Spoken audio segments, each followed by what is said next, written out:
to Season 3 of Unapologetically Woman. We're celebrating phenomenal women all across Kentucky who make no apologies for their perspectives or the impacts that they're making in the community. Today we're celebrating Jennifer Jones. Jennifer is a wife, a mom, an educator, and co-founder of the Lexington African American Sports Hall of Fame.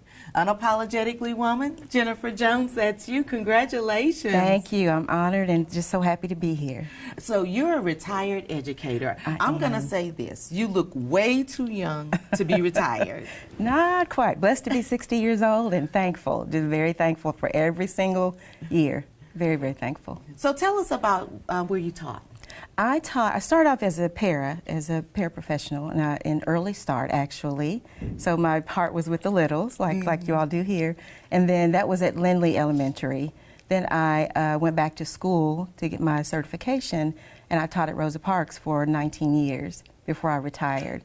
After I retired, I taught for 2 years at the Lexington school during COVID. So three very different schools, very different settings, different populations, but kids are kids no matter where you go.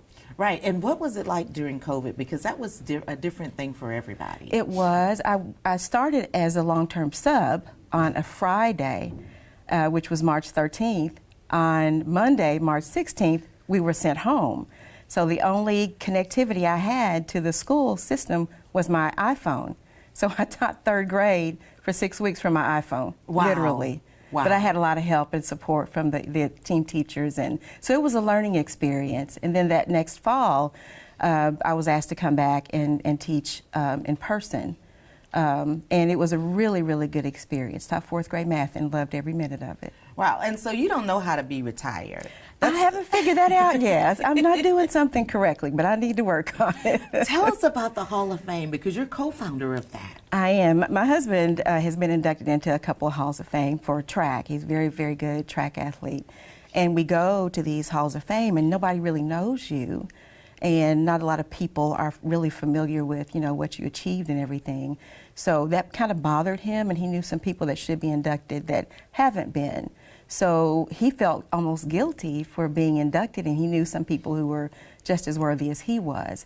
So he said, just out of the blue, he said, you know what, we're just going to start our own Hall of Fame. And I was like, okay, don't know how to do that, but okay. And it literally started just like that, and it just kept building and building, and God just kept growing it and bringing people to us. And, you know, 2 years later, you know, we're at our first gala with more than 1,000 people. So it's been a really interesting process to be a part of. And we've got lots of really good team members and board members and volunteers that help us tremendously. We couldn't do this by ourselves. There's Nobody no way. does anything There's by no way. themselves. No way. It's all about, I'm learning how to network. You know, in school, you're kind of insular. You're, you know, your classroom, your school.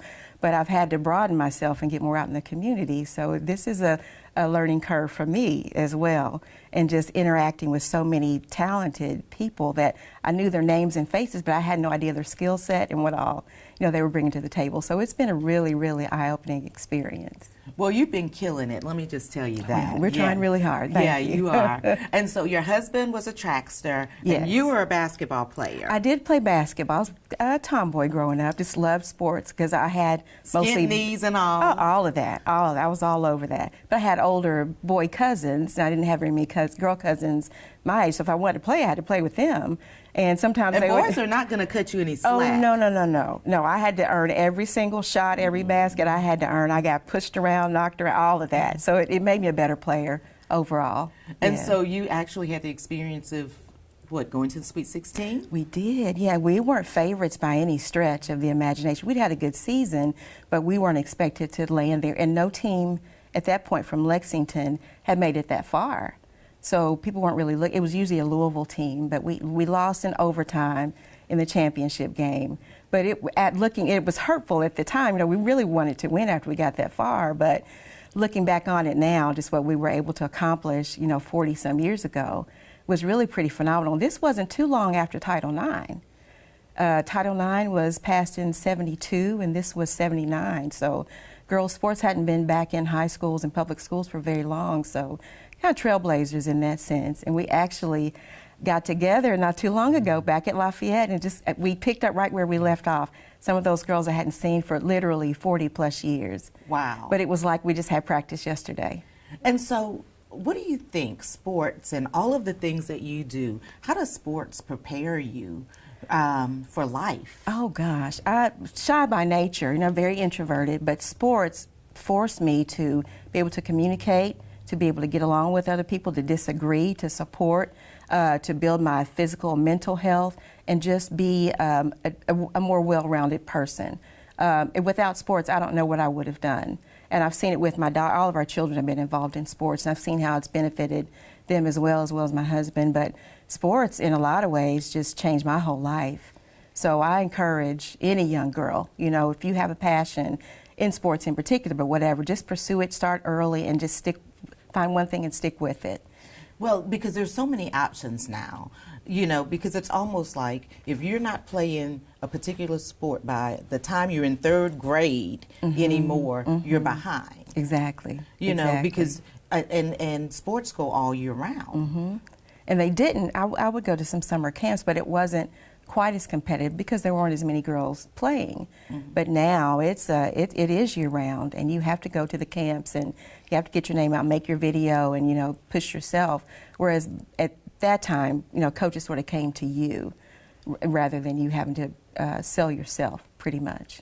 Well, and that's what it ends up being. It really is. But the thing that excites me about sports is everything that happens, not just during the game.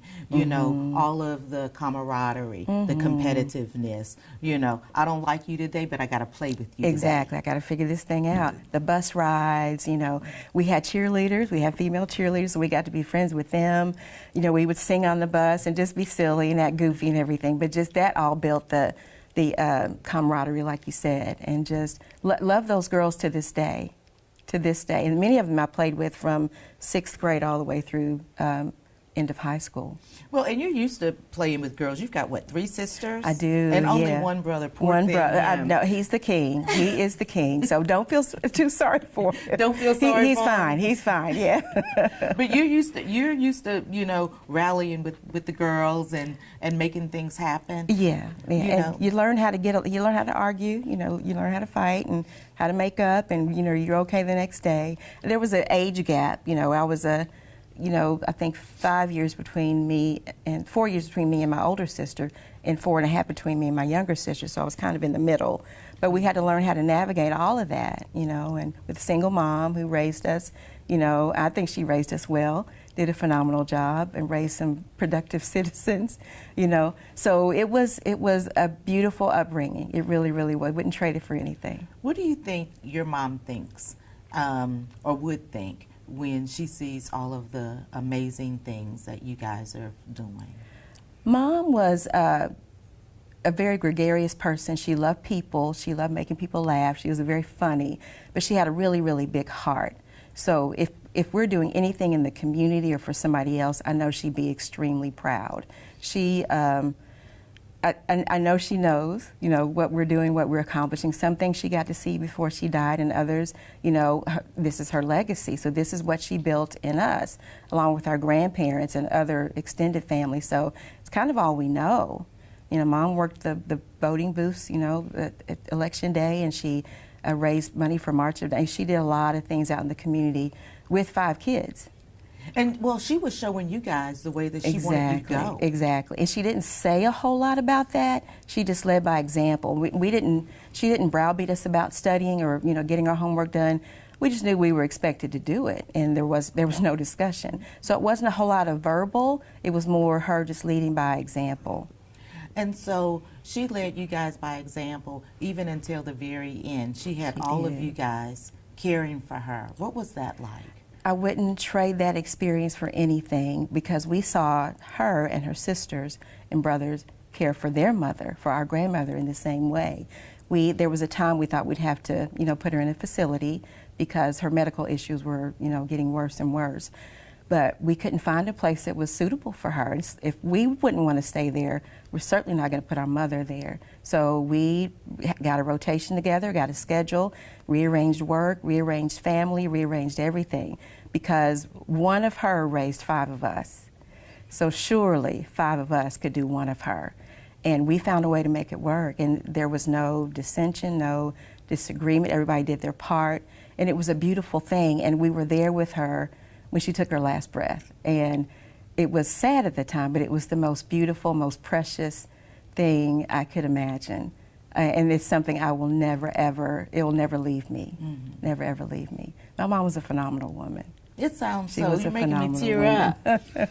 It sounds Phenomenal, so. yeah. So I'm sure that she would be proud of all of you guys. So what's next for you? Well, we have the gala coming up again, our second, When is our it? sophomore season. It's September 23rd at Central Bank Center. We have a cocktail hour before, and we have a dinner, full dinner. We have entertainment, live music. We have some young dancers coming again, a different dance troupe this year coming again. And we have 23 beautiful people that we're celebrating, along with one from last year who was being celebrated at his alma mater. He wasn't able to come, but he wanted to accept his award in person. So he's making the effort to be here this year. So really, we're celebrating 24 people. We don't have any teams this year, so I missed that group because that was my mom's generation. Those were her classmates. Those were her compadres, you know. So that was her era, and I love just getting to know those people. So I miss talking to them this year. But this year is fun, too. Just a whole different set of people, just as accomplished and just as deserving. And many of them have never, ever had a pat on the back from our community. You know, so it means so much to them that Lexington is honoring them. They're home people. Well, that's what I was going to ask you. When they are contacted because they've been nominated, what kind of responses do you get from them? We've had grown men to break down and cry. I mean, being the little bit of athleticism that I had, and I know it's a lot. It's a ton of work. And it's hard mentally, physically. You know, you still got to keep your grades, you got to keep everything going, you got to balance everything. But then to do that at the college and professional level, you know, even more so, it's a major sacrifice. It looks like all fun and games, but it takes a toll on your family. We've had, you know, inductees tell us that, you know, my sons play my sport and I never got to see them play because our seasons were the same. And this was someone, you know, playing at the professional level, you know, raising a family, but he couldn't be there, you know, out of necessity. And he's made up for it, you know, since he's retired, but just that type of sacrifice. So when people recognize that and say, we see you, we hear you, we love you, we appreciate what you've done and all the joy that you brought, you know, and gave us someone to look up to, you know, as athletes or young people back in the day, and even gave the older people, you know, you made it, you did it. You made it to the big leagues. I didn't have that opportunity, but I can celebrate you. So when grown men cry, you know, it just, you know you're on the right path, and you know that God is behind what you're doing. And you know it's been a long time coming. It has been, but it was like, we wondered why it hadn't been done before, but for whatever reason it wasn't time. Now, last year was time, and everything just, I want to say it fell into place, but God just gave us way more than we even asked for, way, way more. So we're just grateful and thankful for everyone coming out and supporting us. More than 1,000 people, first time out the gate. So we were hoping we'd have enough people. It was packed. It was jam-packed. It was. We were just, and everybody came at once. It was like, oh my gosh, how are we going to get all these people in? So we had to herd people, you know, in really quickly to get started. But we were just hoping we'd have enough people there to see the inductees get out of their SUVs, you know, on the red carpet. But everybody came early. They were so excited. I think they were excited, you know, almost post-COVID, and, you know, able to dress up and clean up and see people you hadn't seen in years. It really was a big, like a class reunion or a family reunion. That's the feeling that people have expressed to us. And it was like a proud moment. You know, because I was there with my crew, of course. Yeah. And it was like just the energy just was a big, I can't even describe it because it was nothing but everybody was proud to be there and to be celebrating other people. And that was the thing, because you don't always see that today, you know, in a generation where everything is on your phone and it's all about you and your likes and all that's wonderful. But taking the time out to acknowledge someone else that achieved greatness, and just to say we appreciate what you did and how you impacted our lives, that they may never have been told. So it means so much, and the fact that it comes from home people, I think is because these people grew up. You know, we grew up with them, watching them. We know you. We knew you before you were who you are. So, and I think that means more when it's your home. We have people who are in their NFL Hall of Fame. We knew you when you were playing in the dirt. Yes, literally, literally. So to watch that progression and just see how they just achieved greatness from little old Lexington, you know, it's just a lot of my heroes were there that night. A lot of my heroes. Wow. Yeah. Wow. Yeah. What kind of advice, I'm going to pitch it to you for the last word. Okay. What kind of advice would you give someone watching? I usually say young girls or young women, but men are watching the show too. But what kind of advice would you give people about perseverance?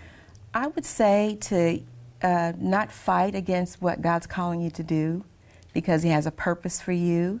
He has a perfect will for your life, and you're blessed to be a blessing. And if you're not following what He's called you to do, you're not blessing as many people as you could reach. So seek God first, and then ask Him what He would have you to do. And He puts it in your spirit, in your heart, what it is you're to do. We didn't know about this Hall of Fame. He literally dropped it in our laps because we're retired. Who starts a nonprofit at 60 and 66? You know, that just doesn't happen. But He enabled us, and He shored us up and brought the right people in at the right time. So if you're doing what you feel in your heart God wants you to do, He will open the doors and He will make a way. And then others will be blessed. Thank you so much. Thank you for having me. Thanks for having me. This means so much to me. Appreciate it. You guys continue to watch as we celebrate other phenomenal women just like Jennifer. Jennifer reminds us to seek God first, and everything else will come to us. Continue to watch Unapologetically Woman. We'll see you soon.